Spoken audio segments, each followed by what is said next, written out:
Mapagpalang gabi po sa lahat. Humingi po ako ng paumanhin sa ma-disturb sa ating matiwasay na paglalakbay. Nais ko po i-share sa inyo ang Word of God, ang salita ng Diyos. So wala pong bayad, walang donasyon. At tunay po itong selebrasyon na to, ang Kapaskuhan na walang iba. Tayo lahat na naniniwala na si Kristo ay anak ng Diyos, ay ipinagdiwang natin ang Kapaskuhan. Liban sa mga religion na hindi naniwala na si Jesus Christ ay anak ng Diyos. Nirerespeto ko po yan. Kaibigan, sir, ma'am, kapwa ko Pilipino. Ang pinaka-reason po, kung bakit natin sineselebrate si Jesus Christ po, minsan nagkatawan tao sa mundong ito. Sinilang sa sabsaban at lalo tigit, hindi mayayaman ang kanyang mga magulang, si Virgin Mary at saka si Joseph, na isang karpentero lang po. Kinakasangkapan ng God the Father para lahat ng tao ay magkaroon ng aral sa kanyang kapanganakan. Sa gabing ito, kumusta na po ang ating pagdiyos? Alam niyo po, marami po kasi mga tao sa mundo ngayon, member ng religion, pero masakit man tanggapin to, sana hindi ikaw ito. Nakaligtaan na po nila ang pagdiyos. Sa sobrang kahirapan, hindi na po nakapag-church tuwing linggo. Panay hanap buhay na lang po. Kaya po, dapat itong pangangaral na ito sa simbahan ko lang ginagawa. Kaibigan, sir, ma'am, sabi sa aklat ng John 3:16, kayo na lamang ang pag-ibig ng Diyos sa sanlibutan. Pinagkaloob niya ang kanyang bugtong na anak upang ang sinuman sumampalataya sa kanya ay hindi mapapahamak bagkus magkaroon ng buhay na walang hanggan. Alam niyo po, si Jesus ibinigay sa silong ng langit, nagpapako sa krus para bayaran ang iba't ibang klaseng kasalanan natin. Walang isinilang po sa planetang ito na walang kasalanan. Lahat po tayo, ako, dati po ako makasalanan. Kaibigan, sir, ma'am, sabi sa aklat po ng Romans chapter 3 verse 10, walang matuwid, wala kahit isa. Lahat po ay hindi po nakaabot sa katwiran ng Diyos, sa kabanalan ng Diyos. Kahit ipinagkaloob na po ang 10 Commandments ka Moses, hindi na po nasa sa ulo ngayon generation ang 10 utos po. Yan po ang reality. Ang 10 Commandments po nasa sa ulo ho ba natin, mga kababayan ko? Alam niyo ho, masakit tanggapin to, pero ito ang katotohanan. Sabi sa aklat ng Revelation, ng Hebrew chapter 9 verse 27, minsan lang ang buhay, kasunod yan ay kamatayan, pagkatapos yan ay judgment na ng Diyos. May long life po tayong pagkaharapin. Ito yung langit at impyerno. Lahat po tayo ay haharap sa hukuman ng Diyos, magkaiba man tayo ng katayuan, religion, bata ka man matanda, mayaman mahirap, matalino mangmang, may pinag-aralan wala, haharap po tayo sa kanyang hukuman. Kaibigan, sa oras na ito sa mga ospital, marami naghihingalo. Sa ospital pa lang po ng Pilipinas. Ang isang question ko po lagi, kapag nalalgutan ng hininga, nagkaroon kaya siya ng relation sa Panginoon? Ang pagdiyos po ay hindi po kabaliwan. Dahil hindi ko nakikita ang Diyos, hindi nyo rin nakikita ang God sa ating buhay. Isa lang po. Totoo po siya sa planetang ito, sa mga taong nanampalataya sa Kanya. Pananampalataya po para mapanumbalik natin ang relasyon natin sa Panginoon. Para yan sa mga bagay na hindi nakikita, isa na dito ang Diyos, pangalawa ang pangarap mo. Kaibigan, nagkaroon ka na ba ng genuine o totoo na pananampalataya sa Diyos?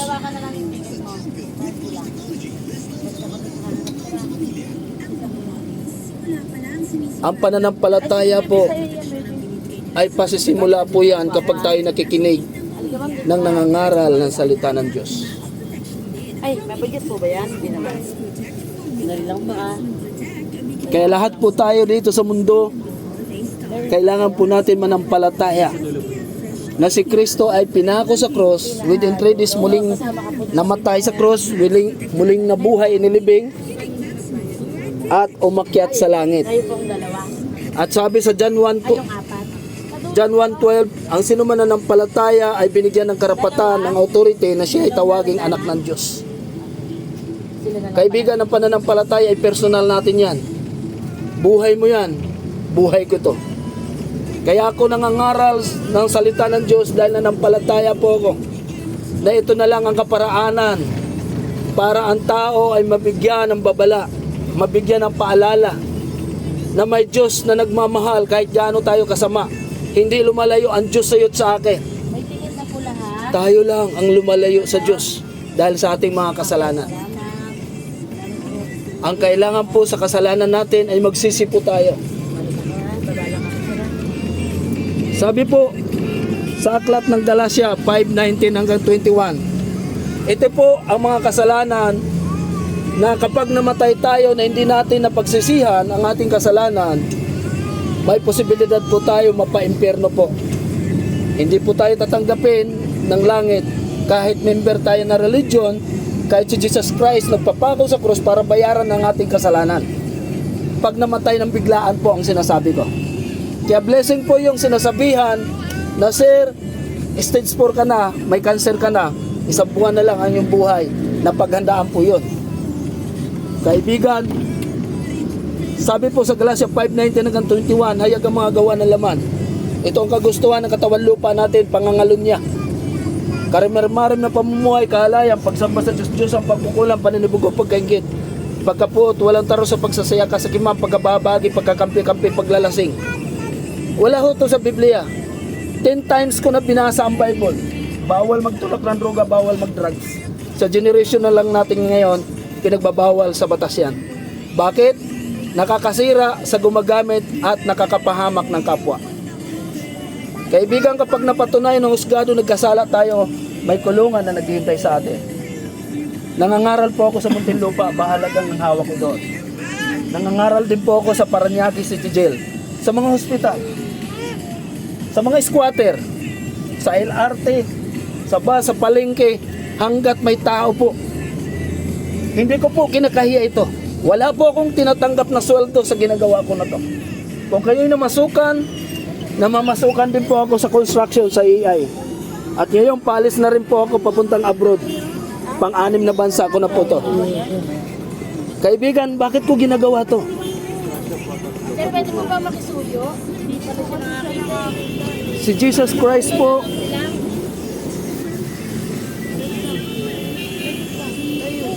nagpapako sa krus para lahat tayo ay pupunta ng langit. Ang langit po ay para sa tao, para sa atin lahat. Kahit magkaiba po tayo ng religion, ng katayuan, magkaiba po tayo ng antas ng pamumuhay. Ang langit po ay para sa akin. Ang kailangan lang manampalataya. Magsisi tayo sa ating iba't ibang klaseng kasalanan na ginagawa po natin na kinamumuhian po yan ng Diyos.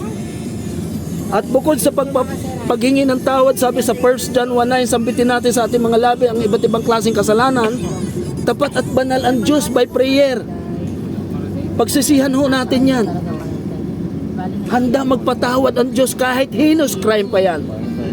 Marami akong pinangaralan sa selda. Lumaya sa selda, lumaya pa sa kasalanan nung tinanggap nila ang Panginoon bilang sariling tagapagligtas ng kanilang kaluluwa na kanilang buhay. Kaibigan, magulong pamilya, nagpapataya na mag-ama. Nagkaroon na sila ng katahimikan dahil tinanggap nila ang Panginoong Hesus bilang Panginoon at sariling tagapagligtas. At ang pangatlo po, magsisi tayo sa ating kasalanan, magpatawad po tayo sa nagkakasala. Alam niyo po sa generation natin ngayon, masakit tanggapin. Ama, nag-aalitan sa buong pamilya. Minsan magkakapatid, nagpapatayan dahil sa mana. magkakababayan, magkakakapwa barangay, magkakaklase.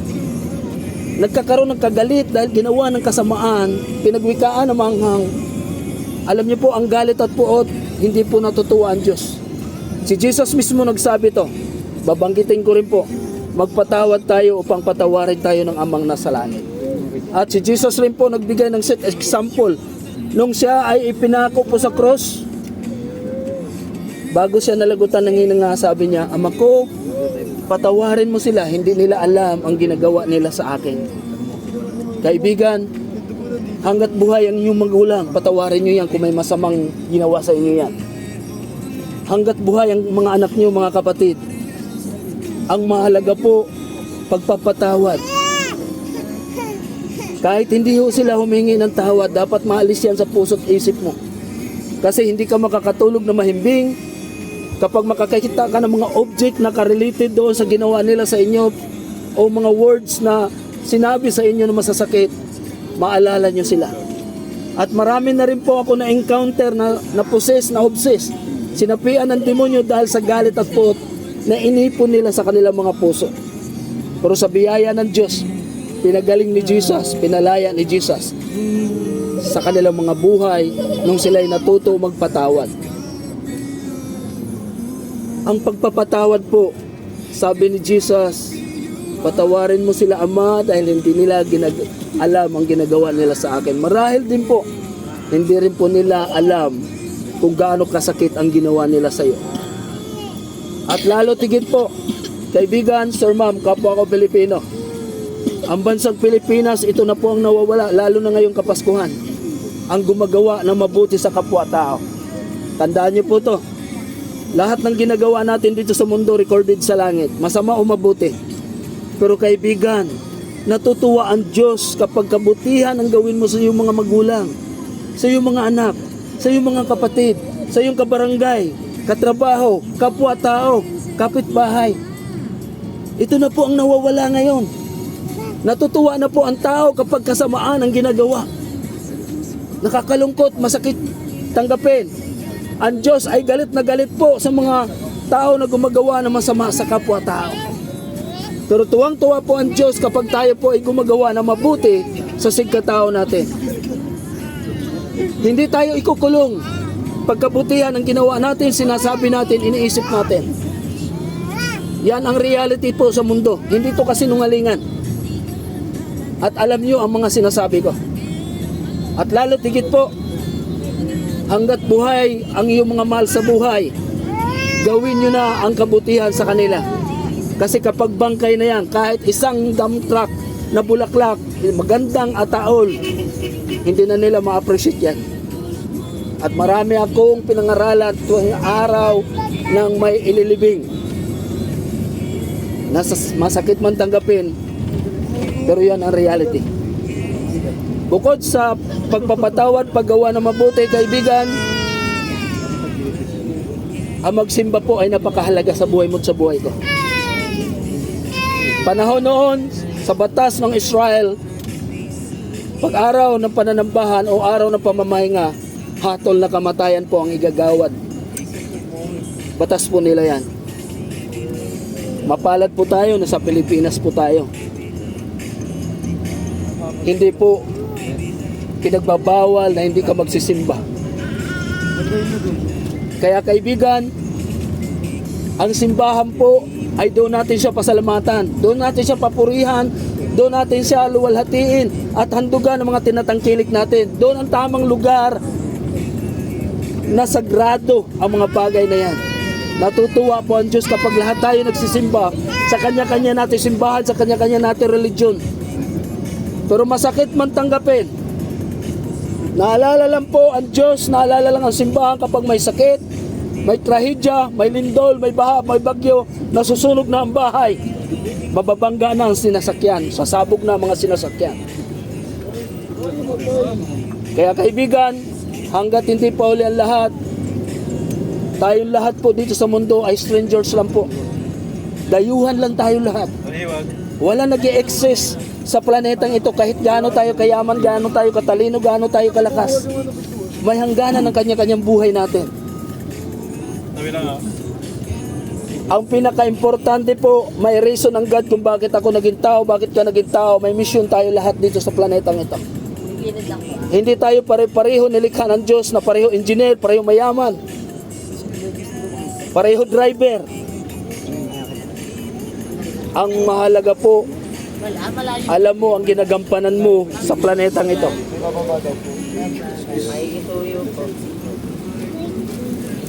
Kaya hanggat hindi pa po ang lahat, magsimba po tayo lagi. Hinihintay po tayo ng Lord, ng God, sa kanya-kanya natin simbahan. Doon natin siya pasalamatan, handugan ng mga awitin. Dahil nag-i-exist lang po dito sa mundo hanggang langit, yung magpupuri tayo. Doon sa langit po, wala nang hanap buhay. Di mo na kailangan magnegosyo para mabuhay. Di mo na kailangan mamasukan ng 24/7 para mabuhay. Dito lang yan sa mundo. Kaibigan, sa langit wala nang gagawin kung doon ang punta mo. Magpupuri ka na lang sa Diyos. Bakit? Sa dami-daming tao sa Pilipinas, isa ka sa naligtas. Yan ang katotohanan. At bukod sa pagsisimba po, lahat po tayo dapat manalangin, lalo na ang bansang Pilipinas.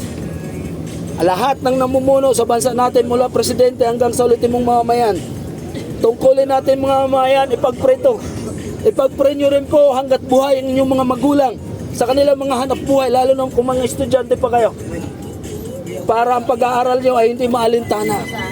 Na pagpalain sila ng Diyos, bigyan sila ng lakas, at pagpalain din ng Diyos ang kanilang pinapasukan o mga negosyo na ginagawa. Trabaho po natin yan, ang manalangin. Yan ang hinihintay ng Diyos sa bawat buhay natin. Bawat segundo. Ang sabi nga po ng Biblia, dapat po tuloy-tuloy ang panalangin.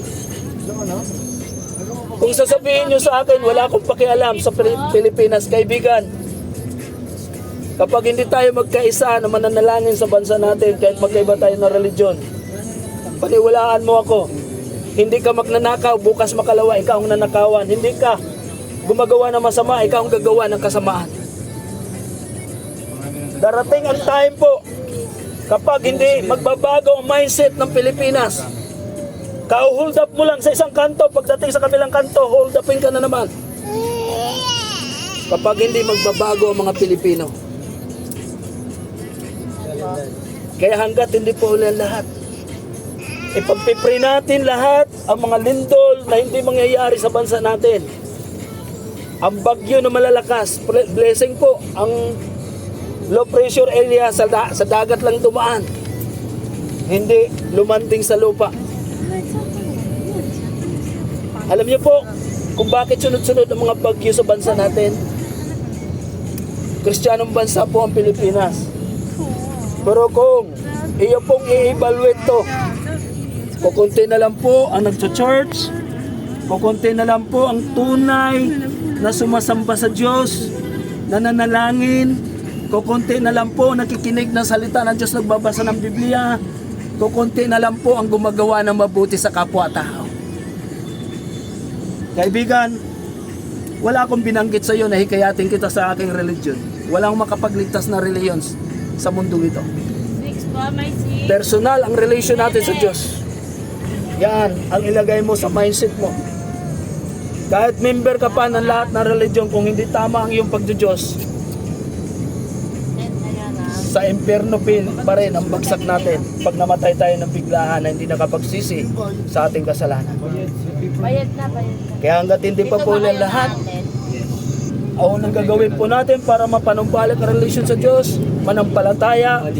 Pangalawa, magsisi sa kasalanan. Kung alam mo may kasalanan ka, kung wala naman, magpasalamat ka sa Diyos. Sa daming tukso sa cellphone, sa gadget na yan, sa daming tukso sa panahon natin ngayon, hindi ka nagkasala. 7 po. Pangatlo po, magpatawad sa nagkasala. Pang-apat po, gumawa ng mabuti, magsimba po tayo, manalangin tayo lagi. Kapag ginagawa po natin yan, kaibigan, kakampi mo ang Diyos, kasama mo ang Diyos sa mundong ito, saan ka man, sa apat na sulok ng mundong ito dadalhin. Ano man ang ginagawa mo, pagpapalain ka ng Diyos. Maraming salamat po sa kunting panahon na aking sinishare sa inyo ang gospel. I'm sorry po kung na-disturb ko po kayo.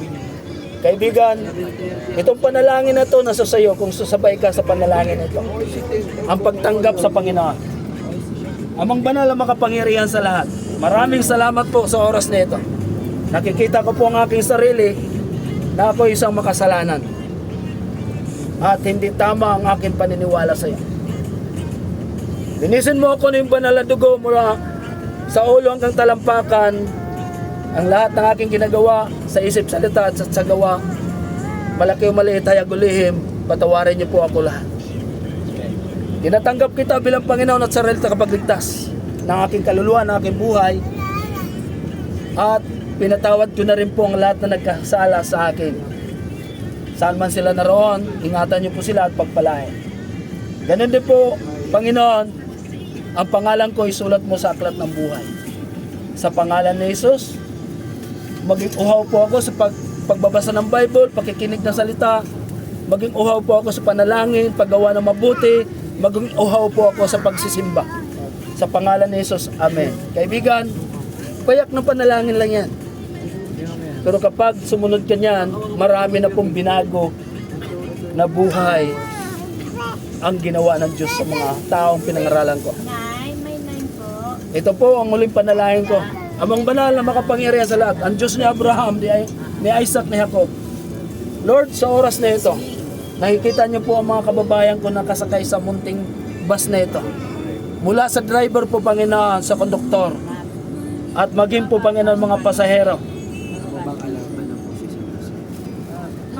Ikaw ang magkaloob ng solusyon sa mga problema nila, O Lord. Ikaw ang magkaloob ng mga kagalingan sa mga karamdaman kahit hindi kaya ng doktor ng gamot. Ikaw ang Alpha at Omega, Panginoon Jesus. Nagpagaling ka noon, even ang anak ko sa ospital. Nung ipinanganak, cesarean, malaki ang butas sa puso. 7 days lang sa ICU, pinalabas ng doktor, naghilom ang malaking butas sa puso.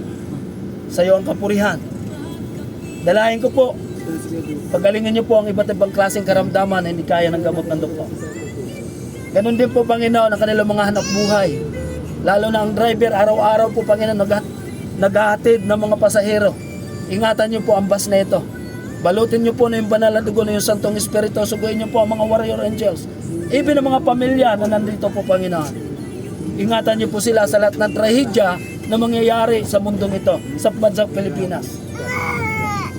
Panginoon, pagpalain niyo po ang mga buhay, ang mga source of income, ang mga negosyo, ang mga namamasukan. I-bless niyo po ang mga kumpanya, pinapasukan nila at pagpalain niyo rin po ang mga posisyon at ginagampanan nila na magkaroon ng evaluation na ma-promote at tumaas po ang mga sweldo nila.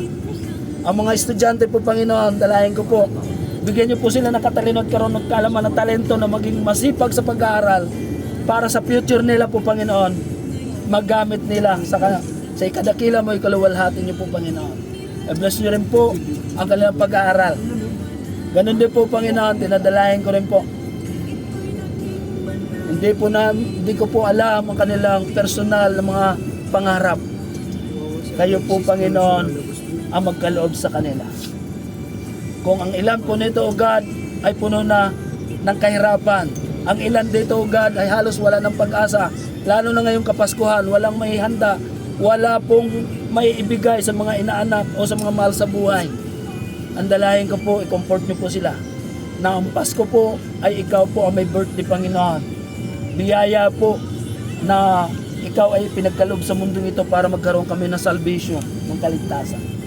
Pagpalain niyo po ang bawat isa sa amin at sa darating na taon na 2025 po, Panginoon, i-bless niyo po ang bawat buhay, bawat pamilya na nandito. Dinadalahin ko rin po, Panginoon, bansang Pilipinas. Nakita niyo na po ang mga kahirapan ng mga kababayan ko. Walang trabaho, pagkaluban niyo po ng trabaho. Malaki ang sahod, mabait na mga amo, magaang na trabaho, mabait na mga kasamahan. At tinataas ko rin po, huwag niyo na po iparanas sa bansang ito. Alam ko po, hindi ka natutuwa sa bansang Pilipinas dahil sa kasalanan na ginagawa ng kapwa ko Pilipino. Lord, alisin niyo po, patawarin niyo po ang iba't ibang klaseng kasalanan na ginagawa ng mga kababayan ko. Dalayan ko po, Panginoon, makapangyarihan kang Diyos. Ang mga bagyo, lindol, baha, tagutom, karamdaman na hindi kaya ng doktor ng gamot na patuloy na nalasa sa bansang ito. Ang mga accident po, Panginoon, na maraming buhay sa bawat segundo ang nasasawi. Alisin niyo po sa bansa namin. Ang mga pananim ay pagpalain niyo po ang mga magsasaka. I-bless niyo po ang mga mangingisda dahil kailangan po ng mga mamamayan sa Pilipinas ang mga bagay na ito. At dalayan ko po, Panginoon, pagpalain niyo po ang mga negosyo. Pagpalain niyo po ang mga kumpanya. Pagpalain niyo po, Panginoon, ang mga namamasukan. Sa iyo ang kapurihan po, salamat. Mula presidente hanggang sa ultimong mamayan, Lord, sa ngayon nag-away-away po ang aming bansa, ang mga namamahala. Pagkasunduin niyo po sila, na magkaisa sila, Panginoon, na mapaunlad nila ang bansang Pilipinas. Sa pangalan ni Jesus, sa iyo ang kapurihan, kadakilaan. Amen. Merry Christmas po, advance Merry Christmas and Happy New Year po.